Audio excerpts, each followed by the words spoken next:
Hello दोस्तों, मैं Priyanka exam preparation में एक बार फिर से आप सभी का स्वागत करती हूं। जैसा कि समीक्षा अधिकारी और सहायक समीक्षा अधिकारी जो 2023 की वैकेंसी है, इसकी एग्ज़ाम डेट भी आ चुकी है। अब बहुत ही कम समय है और जो भी बच्चे इसके लिए प्रिपरेशन कर रहे हैं उनके लिए मैं बता दूं, इस चैनल पर आपको टॉपिक वाइज सब्जेक्ट कंप्लीट कराए जा रहे हैं। उसके साथ साथ डेली रात को 9 बजे प्रीवियस ईयर क्वेश्चन पेपर दिए जा रहे हैं विद सॉल्यूशन। तो आप इन दोनों सीरीज़ को फॉलो करते हुए अपनी प्रिपरेशन को और मजबूत कर सकते हैं। साथ में संडे को मैं एक स्पेशल क्लास देती हूं जिसमें आप हिंदी कंप्लीट कर रहे हैं। इस हिंदी वाले जो टॉपिक को अगर आप मेरे साथ कंप्लीट करते हैं तो जो आपके 60 नंबर के क्वेश्चन आते हैं हिंदी वाले पेपर में, वो भी आपको मैं कंप्लीट करा दूंगी। तो आप ऐसे वीडियो मिस ना करें तो चैनल को सब्सक्राइब करना मत भूलिए। तो चलिए आज का टॉपिक अपना स्टार्ट करते हैं। आज हम लोग पढ़ने वाले हैं भारत का भूगोल। भारत का भूगोल, इसमें मैंने आपको एक और क्लास दे रखी है, उसका लिंक मैं डिस्क्रिप्शन बॉक्स में दे दूंगी, आप देख लीजिएगा। क्योंकि हमने उस क्लास में क्या किया था कि जो भारत के बारे में एक सामान्य जानकारी है वो समझा दी थी। आप इस वीडियो को देखने से पहले उस वीडियो को भी देख लीजिए, वो भी इम्पॉर्टेंट है, वहाँ से प्रश्न पूछे जाते हैं। उसमें क्या किया है मैंने, जो इंडिया का पॉलिटिकल व्यू है या फिर एक उसका इंट्रोडक्शन है वो मैंने दे दिया है। और क्या यहाँ पर आज हम लोग पढ़ेंगे भारत के प्राकृतिक प्रदेश या फिर प्राकृतिक विभाजन। वहाँ पर हमने पॉलिटिकल व्यू देखा था, कैसे याद कीजिए, मैंने उसका क्षेत्रफल बताया, विस्तार बताया, उसके साथ साथ क्या किया, उसको बताया कि 28 राज्य और 8 केंद्र शासित प्रदेश हैं। अब ये जो विभाजन है ये हम लोगों ने किया है ना। 28 राज्य हमने बनाए, 8 राज्य हमने 8 माफ़ कीजिएगा केंद्र शासित प्रदेश हैं वो भी हमने बनाए, या द्वीप हैं इनमें भी हमने क्या किया है, उनके अलग अलग केंद्र शासित प्रदेश बना दिए हैं। तो ये विभाजन कैसा हो गया, ये हम लोगों द्वारा किया गया, लेकिन प्रकृति ने पहले से ही विभाजन कर रखा है। अब ये किस प्रकार का विभाजन है वो आज हम इस वीडियो में देखेंगे। और इन विभाजन से या प्राकृतिक प्रदेश जो हम पढ़ने जा रहे हैं इनसे भी प्रश्न पूछे जाते हैं। तो चलिए टॉपिक को बिना देर के स्टार्ट करते हैं। सबसे पहले देखिए, भारत की भूमि बहुत अधिक भौतिक विभिन्नताओं को दर्शाती है। कैसे, आप देखेंगे कहीं पहाड़ हैं, कहीं मरुस्थल हैं, कहीं मैदान हैं, कहीं पर पठार हैं। तो अलग अलग तरह का आपको चावच यहाँ पर देखने को मिलेगा। इसलिए भारत को 4 प्राकृतिक प्रदेशों में विभाजित किया जाता है। अब ये कौन कौन से हैं? पहला तो उत्तर का पर्वतीय क्षेत्र है, दूसरा विशाल मैदान है, तीसरा प्रायद्वीपीय पठार है और चौथा है तट एवं द्वीप। मतलब कि जो नॉर्थ का माउंटेन वाला रीजन हो गया, ठीक है, ग्रेट प्लेन्स हो गए, पेनिनसुलर प्लेट्यू हो गया, साथ में आइलैंड और जो कोस्टल एरिया है वो हो गया। लेकिन अगर उच्चावच की बात करें, शैल स्तर क्रम की बात करें, तो इनके आधार पर क्या किया गया है, 3 प्रमुख और विभाजन बढ़ जाते हैं।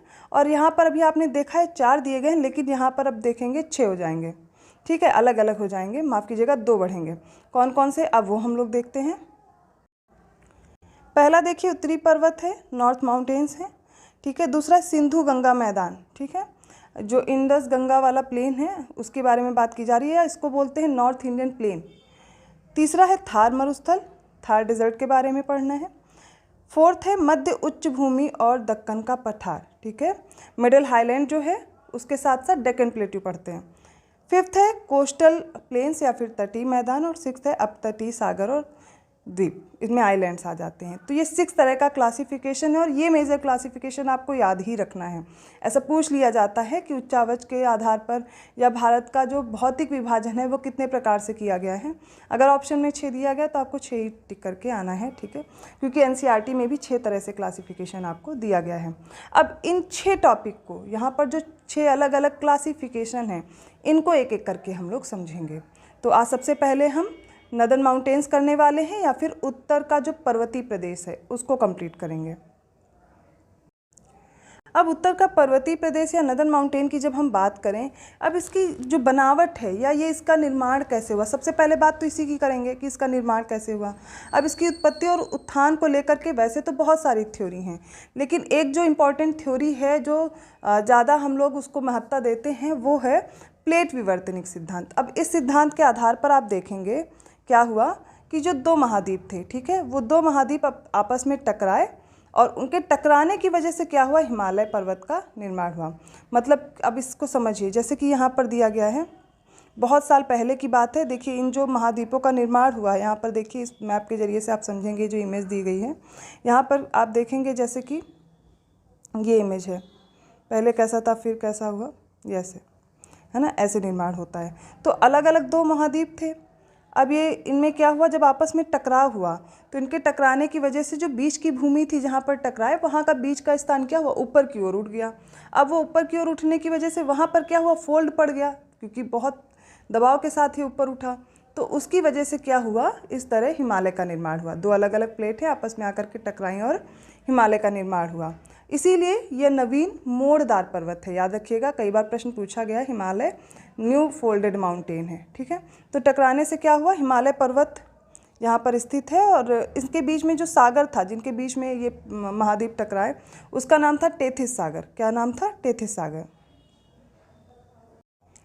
अब जो हमने पढ़ा, उत्तरी भाग और दक्षिणी भाग दो महाद्वीप बताए गए, आपस में टकराए, तब क्या हुआ, हिमालय का निर्माण हुआ है, नदन माउंटेन का निर्माण हुआ। अब जो उत्तरी वाला भाग था वहाँ पर देखिए, उसको बोलते थे लॉरेशिया या फिर अंगारा लैंड। ठीक है, लॉरेशिया या फिर अंगारा भूमि। अब उत्तरी भाग से देखिए, लॉरेशिया से या अंगारा लैंड से कौन कौन से महाद्वीप बने हैं, मोस्ट इंपॉर्टेंट ये लाइन है और इसको आप लोग नोट जरूर कर लीजिएगा। दोनों उत्तरी भाग से कौन कौन से भाग बने हैं, महाद्वीप बने हैं, और दक्षिणी भाग से। तो लॉरेशिया या अंगारा लैंड से एशिया बना है, यूरोप महाद्वीप, उत्तरी अमेरिका। ये तीन रट लीजिए, लॉरेशिया से एशिया, यूरोप और उत्तरी अमेरिका। अब दक्षिणी भाग की बात करते हैं तो यहाँ पर इसको गोंडवाना लैंड बोल रहे थे, और ये प्रश्न बहुत बार पूछा गया है कि भारत किसका भाग है।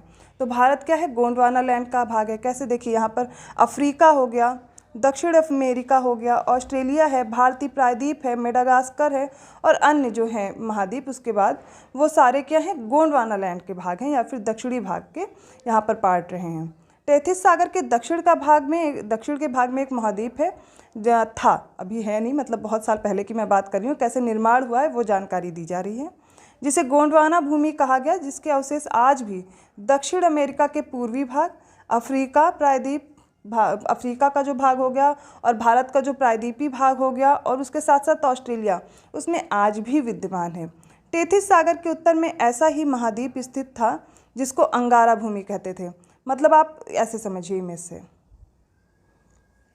ये पार्ट है, मैं ऐसे ही एग्जांपल दे रही हूँ, ऐसे इसको आप कर लीजिए। जो ऊपर वाला पार्ट हो गया, इसको उत्तरी भाग बोल रहे हैं, ये हो गया लॉरेशिया या फिर अंगारा लैंड, और ये जो नीचे वाला भाग हो गया, ये हो गया गोंडवाना लैंड। तो उत्तरी भाग में जो अंगारा लैंड है, यहाँ पर एशिया, यूरोप और उत्तरी अमेरिका का भाग हो गया। बाकी के जो बचे हुए किस में आ जाएंगे, वो गोंडवाना लैंड वाला भाग है। अब जब ये आपस में टकराते हैं, अलग अलग पार्ट में डिवाइड होते हैं, पहले तो टुकड़ों में डिवाइड होते हैं, फिर जब आपस में टकराते हैं तो कुछ नया निर्माण होता है। इनमें लगातार मूवमेंट हो रहा है, लगातार गतिमान है, तो कहीं पर टूटती प्लेट तो कहीं पर जाकर के ये टकराते हैं, इसलिए नए नए चीज़ों का, नए नए उच्चावचों का निर्माण यहाँ पर होता है। चलिए आगे बात करते हैं अपने टॉपिक की। अब एक सामान्य सी जानकारी दी गई है कि कैसे निर्माण हुआ है हिमालय का। तो मध्य जीवकल्प के अंत में गोंडवाना भूमि तथा अंगारा भूमि के बीच स्थित टेथिस सागर का तल प्रदेश भूगर्भ के हलचलों के कारण ऊपर उठने लगा। उठते उठते उसके जल ने गोंडवाना भूमि के कुछ निचले प्रदेशों को आवृत कर लिया। इसी के साथ गोंडवाना महाद्वीप विस्थापन के प्रभाव से टूट गया और उसके स्थान पर हिंद महासागर की सृष्टि हुई। टेथिस सागर के तल प्रदेश का उत्थान इतने पर भी समाप्त नहीं हुआ। विस्थापन के कारण, वलन के कारण भारतीय प्लेट यूरेशियन प्लेट के साथ निरंतर वलित होती रही और टेथिस सागर का तल जो है, तल प्रदेश अधिकारिक ऊंचा उठता गया। परिणाम स्वरूप कुछ ऐसी पर्वत श्रेणियां बनी जिन्हें हम चीन से लेकर के यूरोप तक फैली हुई पाते हैं। इन्हें अल्पाइन समूह की पर्वत श्रेणियां कहते हैं, जिसका हिमालय पर्वत एक भाग है। हिमालय की उत्पत्ति टर्शियरी काल में हुई है, ये याद रखिए, हिमालय की उत्पत्ति टर्शियरी काल में हुई है। बाकी याद रखिए, हिमालय विश्व की नवीनतम मोड़दार या वलित पर्वत माला है। ये कई बार प्रश्न पूछा गया है, ये न्यू फोल्डेड माउंटेन है। और अब आगे देखते हैं, कश्मीर से अरुणाचल प्रदेश तक हिमालय। अब हिमालय की बात की जा रही है, उत्तर पर्वतमाला जो है, इसके विस्तार की बात करेंगे, कितनी दूरी पे फैला हुआ है, कितनी चौड़ाई है, कैसे इसका विभाजन किया गया है। ठीक है, तो कश्मीर से अरुणाचल प्रदेश तक की अगर बात करते हैं तो हिमालय पर्वत श्रृंखला लगभग 2500 किलोमीटर लंबाई में ये फैली हुई है। अब जब पूर्व से इसकी चौड़ाई जब देखेंगे तो ये 150 किलोमीटर है, और जब पश्चिम में बात करेंगे तो 500 किलोमीटर। मतलब ये याद रखिए, जो पश्चिम है यहाँ पर ये मोटा है, यहाँ पर इसकी चौड़ाई ज़्यादा है, और आगे बढ़ते बढ़ते इसकी चौड़ाई हो जाएगी कम। तो यहाँ पर कितनी हो गई, लगभग 500 किलोमीटर तक। आगे बढ़ेंगे, धीरे धीरे इसकी चौड़ाई कम होगी, तो पूर्व में कितनी हो जाएगी, लगभग 150 किलोमीटर। हिमालय पर्वत श्रृंखला की औसत ऊंचाई 6000 मीटर है।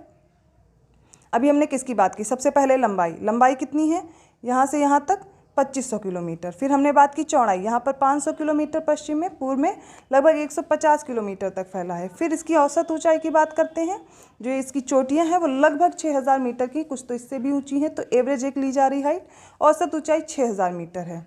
हिमालय पूर्व की अपेक्षा पश्चिम में अधिक चौड़े होने के कारण पश्चिम की अपेक्षा पूर्व में दबाव दल का अधिक होना है। दबाव बल अधिक होने के कारण ही पूर्व पश्चिमी हिमालय की अपेक्षा अधिक ऊंचा है। अब यहाँ पर देखेंगे जो पूर्वी हिमालय है बताया जा रहा है ज़्यादा ऊंचा है in compare to western Himalaya, या फिर पश्चिमी हिमालय के कंपेयर में ज़्यादा ऊंचा, क्योंकि यहाँ पर दबाव ज़्यादा है। यहाँ पर जो चित्र दिया गया है, देखिए यहाँ पर ये बात की जा रही है इस वाले क्षेत्र की, ये हिमालय वाला ऊपर चौड़ा है, फिर आगे पतला होता जाएगा। अब ये जो उत्तरी पर्वतीय प्रदेश है इसको 3 भागों में बांटा गया है। फर्स्ट है ट्रांस या फिर तिब्बत हिमालय, सेकंड है हिमालय पर्वतीय प्रदेश, और थर्ड है पूर्वांचल की पहाड़ियाँ। इन 3 भागों में क्या किया गया है, पर्वतीय प्रदेशों को बांटा गया है। तो पहले क्लासिफिकेशन को पढ़ लेते हैं। ट्रांस या फिर तिब्बत हिमालय है, इसमें देखिए जो अधिकांश भाग है वो तिब्बत में स्थित होने के कारण इसे तिब्बती प्रदेश कहते हैं। पहले तो इसका निर्माण जीवाश्म वाले समुद्री अवसादों से हुआ है, और इसकी निचली परत टर्शिया ग्रेनाइट से बनी हुई है। इसका मुख्य विस्तार जम्मू कश्मीर राज्य में हिमालय के उत्तर में है। इसकी लंबाई 365 किलोमीटर है। इस भाग में वनस्पतियों का अभाव है। इस प्रदेश की 3 श्रेणियां हैं। इसमें 3 देखिए, ट्रांस हिमालय में आपको ये तीनों श्रेणियां इंपॉर्टेंट हैं, इनको जरूर याद रखना है। पहली है काराकोरम रेंज, सेकंड है जास्कर, थर्ड है लद्दाख। जो ट्रांस हिमालय है या तिब्बत हिमालय है, इसमें आपको ये तीनों रेंज बहुत इंपॉर्टेंट है, याद रखनी है। और इनका सीरियल आप ऐसे याद कर सकते हैं, KLZ, ये इसका सीरियल है ऊपर से लेकर के नीचे तक, अर्थात उत्तर से जब दक्षिण की ओर बढ़ेंगे तो इनका जो सीरियल है वो याद रखिए, नॉर्थ टू साउथ बोलते हैं या फिर उत्तर से दक्षिण। काराकोरम, लद्दाख और जास्कर। तो सबसे पहले बात करेंगे काराकोरम श्रेणी की। यह भारत की सबसे उत्तरी पर्वत है। काराकोरम सबसे उत्तरी पर्वत है। इसे उच्च एशिया की पीठ भी कहते हैं। भारत की सबसे ऊंची जो चोटी है Godwin Austen, most important line है, या फिर माउंट केटू, दोनों नाम है इसके। गॉडविन ऑस्टिन बोला जाए, माउंट केटू बोला जाए, दोनों एक ही है। जिसकी जो ऊंचाई आप देखेंगे, इस चोटी की ऊंचाई जो यहाँ पर है वो है 8611 मीटर, वो इसी में स्थित है। काराकोरम की नुबा घाटी में ही सियाचिन ग्लेशियर भी है। इस पर बहुत से ग्लेशियर हैं, बाकी ये जो इंपॉर्टेंट है काराकोरम की जो नुबा घाटी है, यहाँ पर सियाचिन ग्लेशियर है। अब बात करते हैं लद्दाख श्रेणी की। तो लद्दाख श्रेणी या काराकोरम के दक्षिण में स्थित है। लद्दाख श्रेणी का पूर्वी भाग कैलाश श्रेणी या फिर तिब्बत या फिर चीन का भाग है। अब जास्कर श्रेणी की बात करते हैं, लद्दाख के दक्षिण में हो जाएगी और यह महान हिमालय के उत्तर में हो जाएगी। लद्दाख श्रेणी एवं जास्कर श्रेणी के बीच सिंधु नदी घाटी स्थित है। तो तीनों आपको मैंने कंप्लीट कराई ट्रांस हिमालय में रेंज। KLZ से याद रखिए, काराकोरम, लद्दाख और जास्कर। तो पहला क्लासिफिकेशन हो गया। अब दूसरा पढ़ेंगे हिमालय के पर्वतीय प्रदेश। अब ये जो हिमालय का पर्वतीय प्रदेश है इसको भी 3 भाग में डिवाइड किया गया है श्रेणियों के आधार पर। कैसे?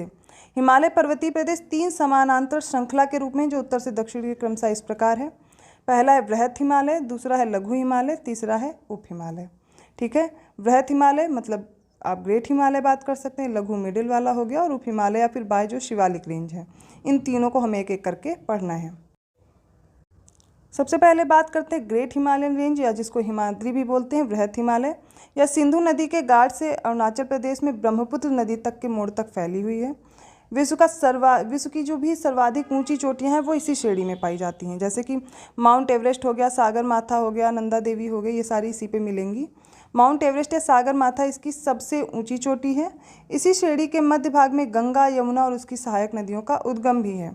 इसी श्रेणी को काटकर सिंधु, ब्रह्मपुत्र, अलकनंदा ने पूर्ववर्ती घाटियों का निर्माण भी किया है। यह नंगा पर्वत से लेकर के नामचा बरवा तक फैला है। मतलब नंगा पर्वत से लेकर के नामचा बरवा, जो इसका स्टार्टिंग पॉइंट है यहाँ पर वेस्टर्न पार्ट में या पश्चिमी भाग से लेकर के जो पूर्वी भाग तक इसका लास्ट पॉइंट है, ये हो गया नंगा पर्वत, और यहाँ से लेकर के नामचा बरवा तक फैला हुआ है। ठीक है, यह एक पर्वतीय दीवार के रूप में फैला हुआ है। पूर्ववर्ती नदी, अब देखिए ये हिमालय में क्या बताया गया कि पूर्ववर्ती घाटियों का निर्माण किया इन नदियों ने। अब पूर्ववर्ती मतलब जब हिमालय नहीं था, हिमालय से पहले भी ये नदियाँ यहाँ पर प्रवाहित होती थीं। तो ये वे नदियाँ हैं जिनका निर्माण स्थल खंड में उत्थान के पहले हो चुका है। यदि नदी के मार्ग में स्थल खंड का उत्थान होता है तो पूर्ववर्ती नदी ऊंचे उठे हुए स्थल को खंड को काट कर पुराने मार्ग या घाटी को सुरक्षित रखती है। अब जो हिमालय का सर्वोच्च शिखर है वो याद रखिए माउंट एवरेस्ट, चोंगोलंगमा बोलते हैं इसको तिब्बत में, सागर माथा नेपाल में बोलते हैं। और जो भारत का सर्वोच्च शिखर है हिमालय पर, इस पे बृहद हिमालय पर, वो है माउंट के। पहले तो आप याद रखिए, हमने अभी काराकोरम में पढ़ाया था माउंट K2 गॉडविन ऑस्टिन, जब भारत के सर्वोच्च शिखर की बात की जाएगी। लेकिन जब हिमालय पर बात किया जाएगा, क्योंकि ये तो पाक अधिकृत कश्मीर में है, जब हिमालय पर बात की जाएगी तो कंचनजंगा हो जाएगा, जो कि नेपाल की सीमा पर स्थित है। तो ये तो हमने कंप्लीट किया है ग्रेटर हिमालय या फिर बृहद हिमालय हिमाद्री। ये आपको फर्स्ट पार्ट मैंने दिया है, इसका अगला पार्ट नेक्स्ट वीडियो में आपको मिल जाएगा। यहाँ तक आप पूरे टॉपिक को कंप्लीट कर लीजिए और जो इंपॉर्टेंट फैक्ट मैंने बताए उनको ज़रूर लर्न कीजिए। इसके साथ साथ आपको क्या करना है, जैसे आप मेरे साथ पढ़ रहे हो तो छोटे छोटे नोट्स बना लो, जो कि आपके एग्ज़ाम टाइम में रिवीजन के लिए बहुत बेहतर साबित होंगे। तो मिलते हैं अगली क्लास में, जहाँ पर आपका इसके आगे का टॉपिक कंप्लीट कराया जाएगा। तब तक के लिए धन्यवाद।